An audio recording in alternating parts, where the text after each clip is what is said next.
you've got a lifestyle business, so up to 10 or 11 members of staff, and the thought of a holiday this year, you know, isn't going to really be a holiday because of this and because of this and because of your laptop, then this week's episode is for you.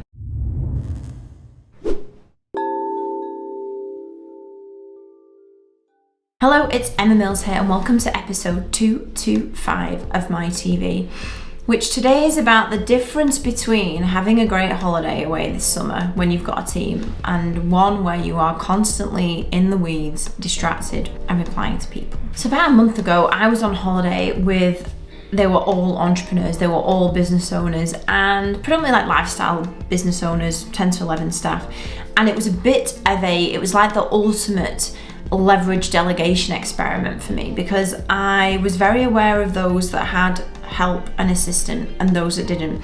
And those that didn't predominantly spent their time on the ski lift or at the dinner table or even in the afternoon when everybody else was having a nice time on their phone, doing work, getting back to people, checking in, doing stuff. And like the 80-20 rule exists in all parts of life, it literally was there in existence on this holiday because it was 20% of the people on the trip who were doing very, very limited work.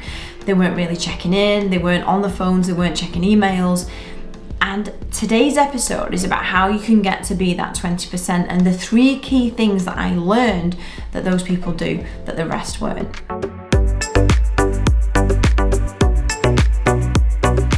So point number 1, those that were saying no to lots more things than they say yes to were clearly, in my mind, much more present on that holiday, and they have bigger businesses.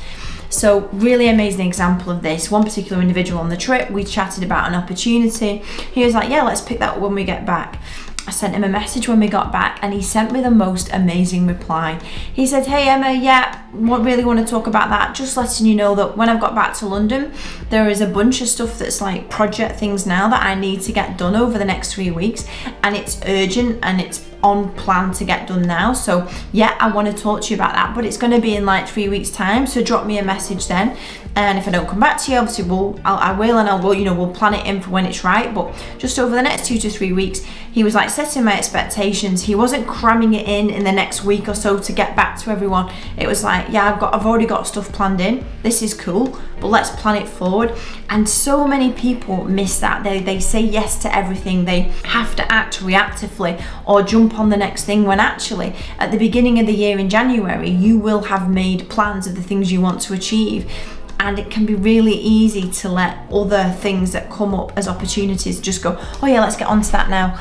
When actually you set your intentions and the projects and the plan, and there is only so much time in the week. And this guy was just such an amazing example. I was like, yeah, that's really cool. Yeah, you get on with those important projects. And I would love to speak to you in 3 weeks time, because most people are like, yeah, no problem. Should we book in a call tomorrow? Should we book in a call next week? So those that were saying no or planning improperly when they could get to stuff were literally the 80-20. They're the ones with the bigger businesses. They weren't on the phones. They were there. Number 2, those who were sat at breakfast and are actually listening to you and being present. Those who were on the ski lift and actually having, as Daniel Priestley said it, black run conversations, chairlift chats. Those who were there all the time, just connecting and having fun, had assistance. And while you might say that, I mean, like this, I should have done. Woulda, coulda, shoulda. I should have done an actual survey across the people on that trip, because everybody who had assistants, and I know quite a lot of the people very well on there, and I know who has an assistant, they were the ones that were fully present. They were the ones that were there having deep and meaningful conversations, and those that didn't were either scrambling time to catch up, to open their laptop, to miss a content session because they were doing some work. They were on a chairlift, engrossed in their phone, and I could see hundreds of unread emails, and they were picking out the most important ones. The people that had an assistant had a much more meaningful time.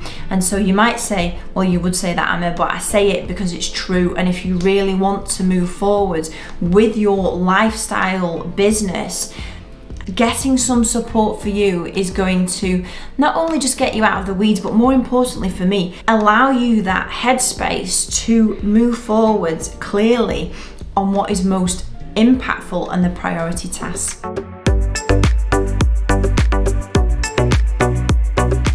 And number 3, not only did they have an assistant, but they had somebody that was managing their inbox and their emails. And while it might feel like whatever, it's not the be all and end all, it allowed them the headspace to be present. And I really wish I had done a survey now of the people that I was on this holiday with, because I made it a mission to ask the question, do you have anyone that helps you with your inbox? Have you got an assistant? And those that had an assistant, 2 of them on the first day said to me, they manage expectations, they go through all of the key stuff that only I can get back to. And when I get back into the office on Friday, then I'm gonna have a list of things for me to just tackle that have come in across the week. They weren't having to keep checking an inbox, keep replying to things, manage expectation. There was one person that I spoke to, and they said, I haven't put an out of office on. It just doesn't it feels easier not to, so I'm just gonna keep replying and keep on top of it while I go. And while I know the phrase of I'll just do it myself, it's quicker, or it's fine, I can just handle it, it feels like that's fine, but actually the longer term impact of it is, for me, is brain fog, is never getting the clarity to fully move forwards on the good stuff, is not being present and having the meaningful conversations. And all the people that had somebody in their inbox to manage it. So while I was away, Bex managed all of my emails, managed expectations. On the Friday when I came back, I had a clear list of stuff to get to. I had the same conversations with people who had an assistant, and they were like, this is interesting shit to me. So they were like, I've not been in my emails, I'll just come back and I've got a list of stuff to do, or I've got a folder where I know people know that I've been away and that I'm going to get back to them on Friday.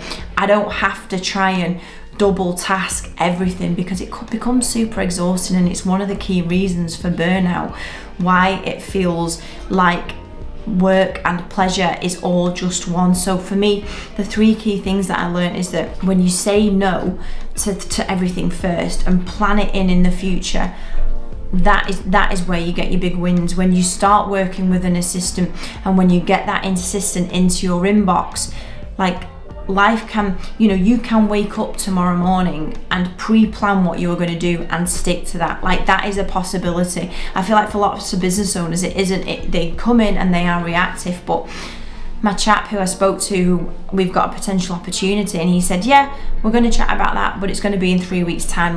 That is where you win.